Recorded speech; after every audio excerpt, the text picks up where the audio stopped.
Alright, in this video I'm going to be talking about buy, refurbish, refinance, which is BRR.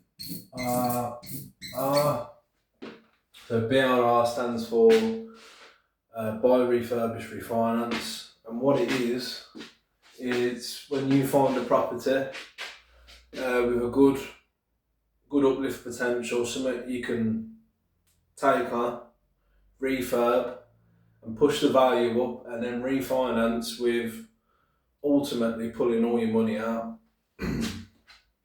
I'll just do buy, refurbish, refinance. So you can buy a property. House doesn't just have to be a house. It can be flat. You can do developments. So you can buy land, build houses, and you can refinance the same principle. In principle, you can refinance that the same as you would as a house. Obviously, it's a bit more complex because it's a bit bigger, but in essence, it's the same thing. You can still do BRRs with big developments, and you can do it with small developments as well.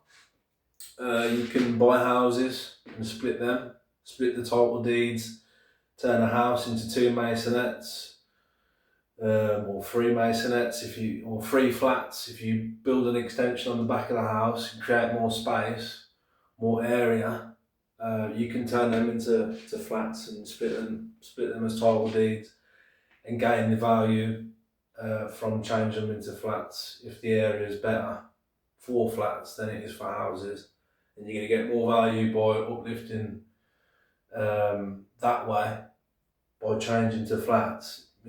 Whatever's gonna push the value up the most, that's the strategy you do. Same way you wouldn't buy a house and then put an extension on it and spend loads of money on it if you're not going to get the value back on the refinance, on the valuation. So something to bear in mind. Why is it good? Why is refinance good? Well, apart from recycling all your money, so buying something, pulling all your money out on the 75% refinance, you also can't get taxed on it because the refinance is classed as debt. You can't be taxed on debt. So, in this day and age, it's another good reason to do the strategy BRR. So, no tax, which I'm sure is music to everyone's ears. No tax on the refinance part of the property. You pull all your money back out, and then you've got your money back in your bank, in your pocket, after 6 months, 12 months, 18 months, depending on the terms and whatever you've decided to do finance-wise with the property, whether you've got bridging for 6 months, 12 months, just depends on how long the project is. But yeah, when you refinance, no tax. And yeah, also with BRR, you don't just have to do a BRR to single let. There's loads of different avenues you can go down, loads of different ways. You can, loads of ways you can do as an exit strategy. So you can do, obviously single let is the most common. So exit strategy.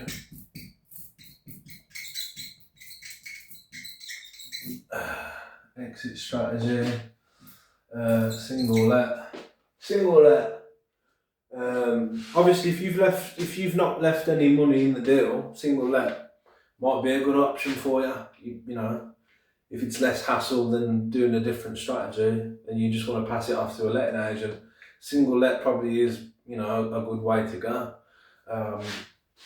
But there are some other strategies you can do with BRR, and to name a few, you can do service accommodation. So you can rent the property out on Airbnb. booking.com, or if you've got contacts with trade companies, you can get bookings direct. But service accommodation is a really good exit strategy for a BRR, especially if you've not left any money in the deal. And after all your expenses each month, you're generating £1,000, £1,200 a month profit. That's all cash going straight to you as profit. So a really good strategy, service accommodation. You can do HMO, which is similar to single let, same sort of contract, ASD contract. But instead of renting it to one person, you're going to be renting it to multiple people. So, generally 3, 4, 5, 6 or more people you're going to be renting it out to. Another decent strategy you can do. Another one is social housing. So social housing is another one. And that's for your councils, or your housing groups, charity organisations that focus on housing homeless, people that need emergency accommodation. Can be quite, what's the word? Fulfilling. Can be quite good for someone to do if you are genuinely looking to help people out, providing a service for social housing, people that need places to stay, stuff like that. Obviously that's a good thing to be doing for people, and they pay pretty well for it as well, which is another bonus. So social housing is another one. So yeah, these are just a few exit strategies you can do with BRRs. And as well, with a good exit strategy, like serviced accommodation, with a good cash flow, if you do leave 10k, 10,000 or 15,000 in your BRR project, again, this is all relative because it depends on what a good return on investment is for you. So, but for me, if I was to leave 10k in a deal and that's generating, £800 to £1,000 a month, you're going to have all your money out in in about 12 months. So that would be around 100% return on investment because you've only left 10k in, and within 12 months you're going to get most of that money back out. If you're unsure on ROI, check out one of the other video, the ROI video, and hopefully that brings you up to speed with ROI. What do you need to do it? Well, you're going to need a power team.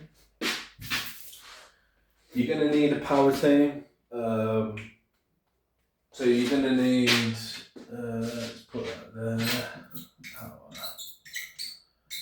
team.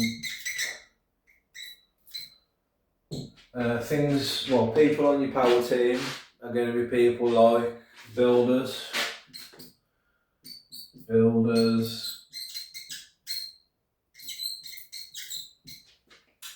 solicitors,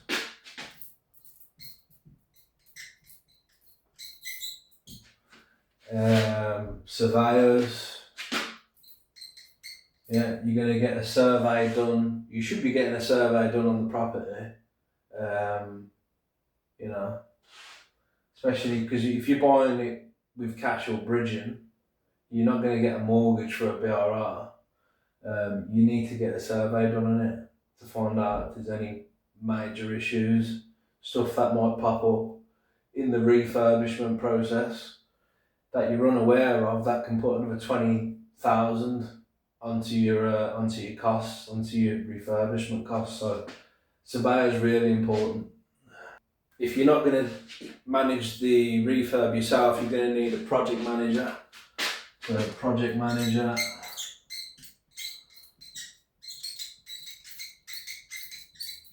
Oh, it's horrible writing that is.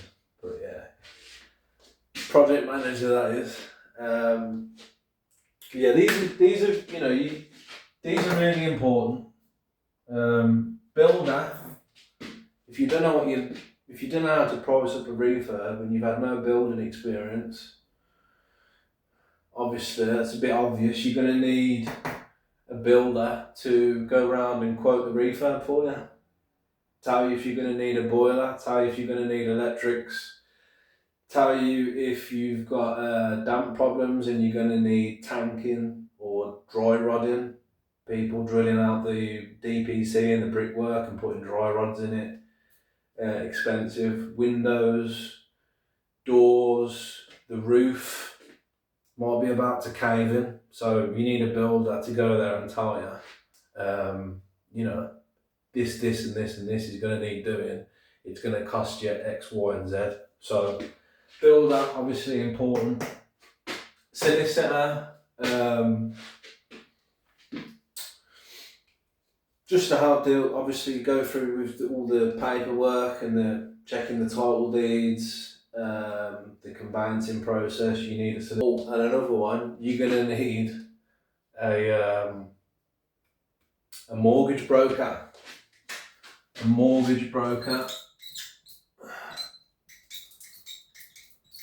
Another real important one. These will liaise with bridging companies, get you a company that's going to charge you a reasonable rate, not going to charge the socks off you with interest each month whilst you're doing the refurb before you can get a mortgage on it and refinance the property. So, mortgage broker. Important, very important. Probably should have been on there first, but yeah, mortgage broker. They're going to sort you out with mortgage deals, rates. They're gonna be able to find you the best deal for you, basically on the property. So there's a few things that you're going to need. So you've got the basics of sort of strategies you can do with BRR, benefits like no tax, you can pull all your money back out, you've got what it stands for as well. And they're the main things with doing a BRR and what you need to be aware of. It's them things there.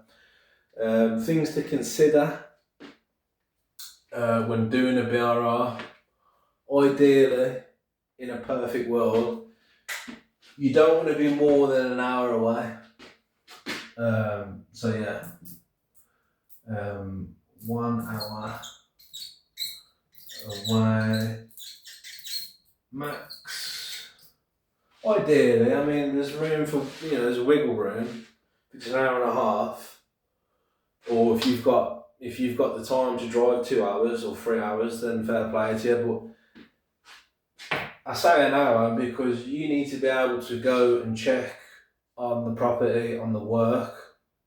If you've got a builder in there doing it, if you haven't got a project manager, definitely you need to be within an hour, because you need to be making sure things are getting ticked off. You should have a schedule of works, making sure things are ticked off week by week. If it's an 8-week, or usually it's about 12 weeks of refurbs, you should be ticking these things off and making sure things are getting done that need doing. That's why I say no more than an hour away. There might be people watching this saying, well, I've done a refurb that's 5 hours away and 4 hours away, and fair play to you, but you would find it easier if it was an hour away, wouldn't you? So that's why I say an hour away. And that's basically it. This is just like BRR in a nutshell. This is just like the skimming on the cake of what a BRR is, and just the basics of it. And this isn't like a deep, in-depth analysis of BRR. This is just sort of brushing the surface. So yeah, you've got the basics. Lastly, I will say, if you are looking for BRR deals. If you're looking for BRR deals with good cash flow in the West Midlands area, I'm located in Birmingham, you can probably tell by my accent, but if you are looking for these deals, then get in touch. Get in touch via my Instagram, leave a comment interested, and I'll reach out to you. Or you can reach out to me on Instagram. I work with a large group of investors and deal sources, pretty much everything there is to do in property. Probably the biggest property community in the UK. Shout out to Samuel Leeds Academy members if you're watching this. But yeah, we come across deals like this all the time. Not just BRRs, but all types of deals, which I'll go over in a different video. But yeah, if you're interested, reach out. We can have a chat and I can see if I can help you out with your property search. And that's it, that's all I've got for today. I'll be doing another video soon on a different strategy, or maybe on deal sourcing or rent to rents, or there's just an endless list of things to go over in property. So, but yeah, thanks for watching, and yeah, come back for the next one.